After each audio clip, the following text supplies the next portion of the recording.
হুজুর দাঁড়ান, কি হয়েছে হুজুর? মাংসের দোকানে দেখলাম, অথচ মাংস না নিয়ে চলে আসলেন। কি আর বলবো চেয়ারম্যান সাহেব, আপনি তো জানেন আমার ছোট্ট একটা বাচ্চা আছে। ও আরো 6 মাস আগে থেকে বলেছিল গরুর মাংস খাবে, কিন্তু যে বেতন পাই সেই বেতন কিন্তু সংসারই ঠিক মতো চলে না। ওরে আর মাংস কি করে কিনে খাওয়াবো? দোকানে গেলাম মাংস কিনতে, কিন্তু তারা নাকি 200 টাকার মাংস বিক্রি করে না। বাচ্চাটারে মনে হয় আর মাংস খাওয়াতে পারলাম না চেয়ারম্যান সাহেব।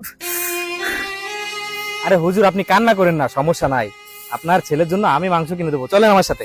আরে না না চেয়ারম্যান সাহেব, আপনি কি বলেন? এগুলো আসলে নেওয়া যায় না। আরে বাবা, সমস্যা নাই, আমি আপনার ছেলের জন্য খুশি হয়ে মাংস কিনে দিচ্ছি। সমস্যা নাই, চলেন চলেন।